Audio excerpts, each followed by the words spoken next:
chaîne qui se veut un lieu de dialogue interreligieux, une promotion du dialogue interreligieux, eh bien, il est aussi important de parler de la relation entre juifs et musulmans. Le dialogue entre juifs et musulmans n'est pas sur le même plan que le dialogue entre juifs et chrétiens. Et une des sources d'incompréhension, bien sûr, la situation politique Israël-Palestine, mais aussi nos textes fondateurs. Et je voudrais proposer ici, bonjour ou bonsoir, merci de votre fidélité. Promouvoir le dialogue interreligieux, c'est le promouvoir dans tous les sens et aussi dans le dialogue entre juifs et musulmans. Si on veut remonter à un dialogue ou un non-dialogue entre juifs et musulmans, eh bien, il faut remonter aussi à la Bible, pas seulement au Coran. Et dans la Bible, nous avons deux identités qui représentent, d'une certaine manière, le peuple juif et le peuple musulman, la Oumma musulmane, à travers Isaac, Yitzhak et Ishmaël. Et je voudrais ici proposer rapidement une lecture de Bereshit, où cette question est déjà annoncée d'une certaine manière, et comment les rabbins, en particulier Rashi, va nous donner une leçon d'espérance malgré les difficultés qui existent encore aujourd'hui dans un dialogue entre Israël en tant que peuple, en tant qu'État, avec le monde musulman sur le plan religieux ou sur le plan politique. Alors bien sûr, notre chaîne est très très modeste. On essaye simplement de poser une petite pierre à l'édifice de cette paix, de ce shalom, de ce salam. Alors le premier texte que je vais vous partager à l'écran, voilà, c'est ce texte qui se trouve dans Genèse, chapitre 16, verset 9. Le chapitre 16 de la Genèse, la Paracha Lech Lecha, c'est l'épisode de Sarai, elle s'appelle Sarai, Agar et Avram. De quoi s'agit-il? Sarai constate qu'elle est toujours stérile, qu'elle ne peut pas avoir d'enfant, et la promesse d'une descendance se fait attendre. Abraham a entendu cette promesse, il a sans doute parlé à Sarai, mais voyant qu'elle ne peut pas enfanter, puisque le texte a dit qu'elle était stérile, elle va confier sa servante qui s'appelle Agar l'égyptienne, comme une mère porteuse. C'est-à-dire que cet enfant de la servante deviendra d'une certaine manière aussi l'enfant de la maîtresse. On se remet ici, bien sûr, dans ce cadre social et familial de la société patriarcale de l'Antiquité. Abraham va aller avec Agar, et Agar va tomber enceinte immédiatement. Et tout de suite, le rapport relationnel entre Agar et Sarai et Agar va être complètement modifié.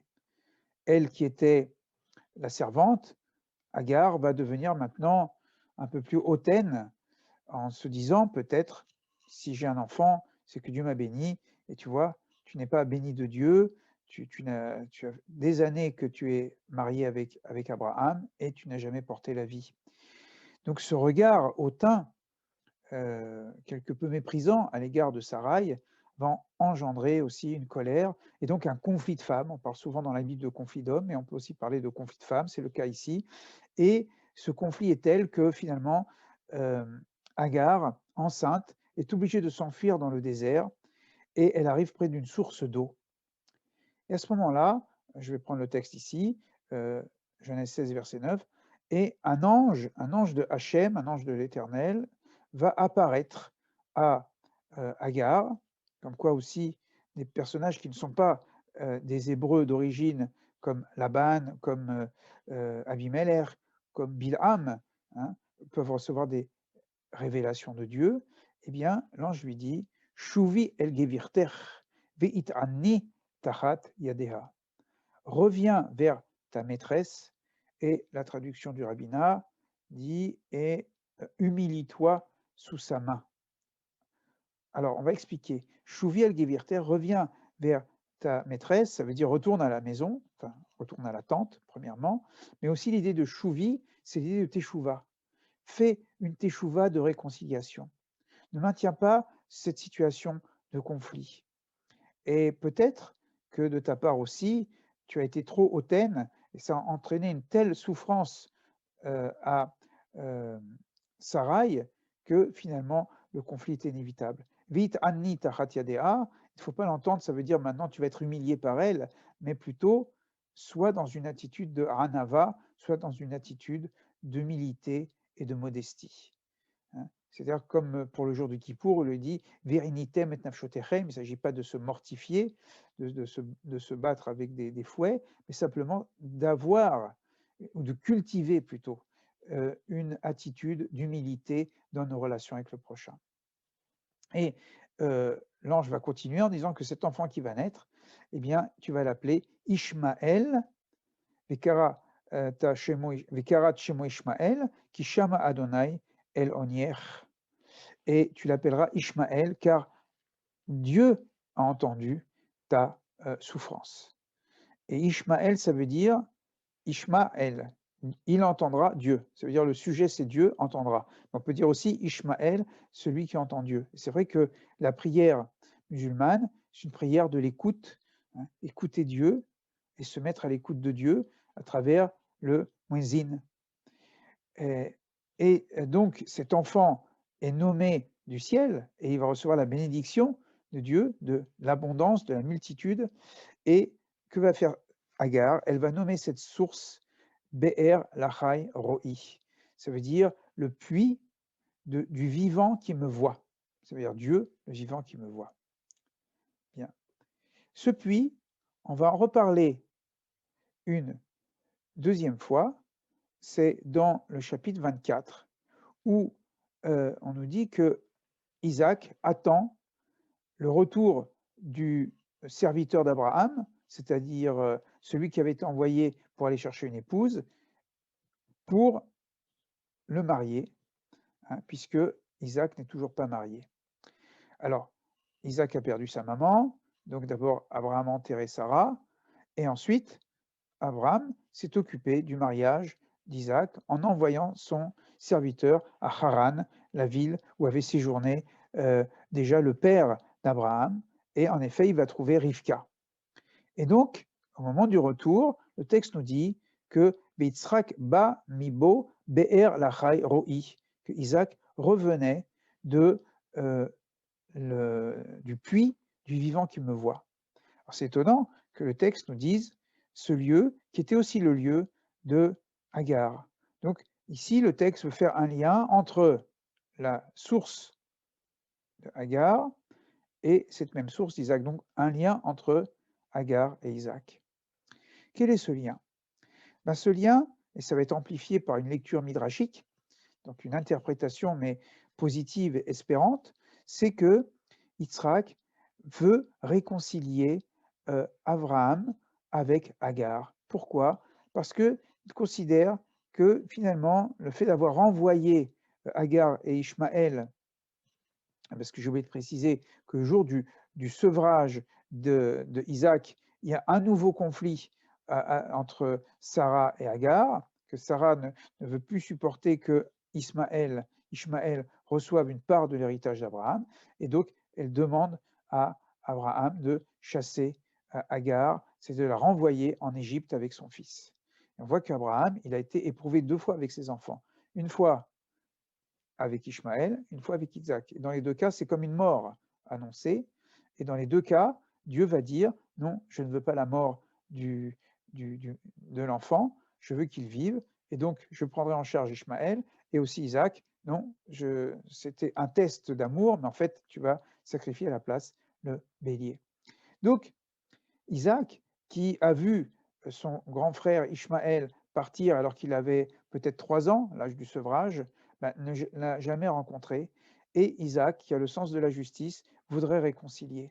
Et c'est pourquoi le lien est fait ici entre Be'er Lachairoi du chapitre 16 et ce passage du chapitre 24.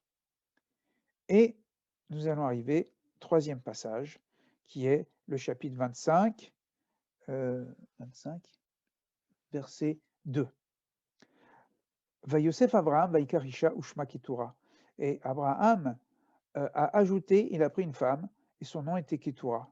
Abraham était veuf, voilà, il a perdu Sarah, il l'a enterré, il a marié son fils, Mazal Tov, et maintenant, il est seul. Il ne veut pas terminer sa vieillesse tout seul. Il va épouser une femme qui s'appelle Ketura.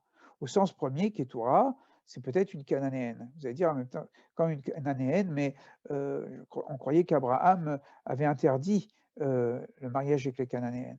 Vous dire oui, pour Isaac, il ne voulait pas une cananéenne. Mais lui, du fait qu'il avait maintenant marié et bien marié Isaac, eh bien, il a épousé une cananéenne, sans doute qu'il a initié, lui, avec son âge et sa sagesse, il a initié au monothéisme. Donc ça, c'est le sens premier, Ketura. Mais regardez ce que dit Rashi. Rashi va nous dire Ketura, Zo Hagar, c'est Hagar, d'après Bereshit Rabbah. Elle a été appelée ainsi. Pourquoi? Parce que ses actions étaient aussi belles que l'encens. Parce que le mot Ketura, c'est comme Ketoret.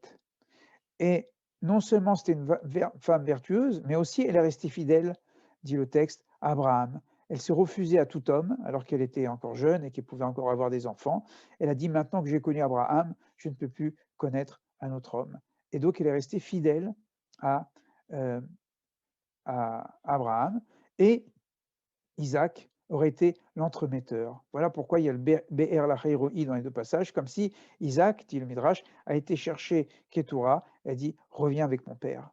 Voilà, bien que tu ne sois pas ma mère, mais va avec mon père puisqu'il t'a connu et tu vas continuer d'avoir des enfants. D'ailleurs, il aura des enfants, dont par exemple Midian, vous voyez, Beth Midian, qui est connu puisque c'est le pays dans lequel, enfin, l'ancêtre du territoire de Madian où Moïse va s'enfuir du pays d'Égypte. Et un petit peu plus loin, dans ce même chapitre, nous voyons au verset 9, voilà, verset 9, Vaikberu, donc Abraham est mort, Vaikva Yamot Abraham, Sevatova, Zaken Vesavea, et Abraham est mort d'une belle vieillesse et rassasié de jour, et il fut rassemblé à ses ancêtres. Et le verset 9 nous dit Vaikberu Oto Yitzhak veishmael banav, et ils l'enterrèrent, Isaac et Ismaël, ses fils, El Marat Marpella, El Side Ephron, Ben Sochar Riti, Asher Alpene Mamre, dans la caverne de Marpella, qui se trouve dans le champ de Ephron, Ben Sochar, le Ritéen, que Abraham avait acquis, donc dans le territoire de Mamré, ou face à Mamré. Et le texte ici nous dit Vaikberu, qui a enterré Abraham, eh bien c'est Yitzhak et Ishmaël, donc ses deux fils. Les rabbins se posent la question, mais Ishmaël avait 13 ans de plus qu'Isaac. Pourquoi Ishmaël n'est pas mentionné avant, en quelque sorte le droit d'aînesse? Et voilà ce que dit Rashi, d'où l'on apprend que Ishmaël s'était repenti et a donné préséance à Yitzhak. C'est en cela qu'a consisté la bonne vieillesse dont a bénéficié Abraham. Parce que là, c'est écrit en tout petit, je ne pas bien. Et donc, pourquoi Isaac est placé avant Ishmaël? Non pas parce que le copiste a écrit Isaac avant Ishmaël, mais d'après le Midrash, c'est parce que Ishmaël aurait dit à Isaac, puisque tu as offert ma mère en retour à Abraham, notre père commun, alors je te laisse jeter la première pelletée ou de rouler, toi, le premier, la pierre sur notre père commun, sur Abraham. Et de là, on apprend que Ishmaël s'est repenti, c'est-à-dire qu'il y a Teshuvah, qui est un retour, de la même manière que le retour entre Agar et Sarah, mais ça n'a pas fonctionné entre ces deux femmes, eh bien, il y a comme une espérance qu'un jour, les fils d'Isaac, les fils d'Israël, les fils d'Ismaël se retrouveront à Hébron, non pas indifférents ni pour se faire la guerre, mais vraiment pour se dire Shalom, Shalom, Salam. Vous voyez, j'ai créé un nouveau mot, ce qui serait le Shalom, qui serait Shalom et Salam. Bon, ben je garde ce jeu de mots. et bimera biyamenu, que cela se réalise prochainement et de nos jours. Amen. Merci, au revoir.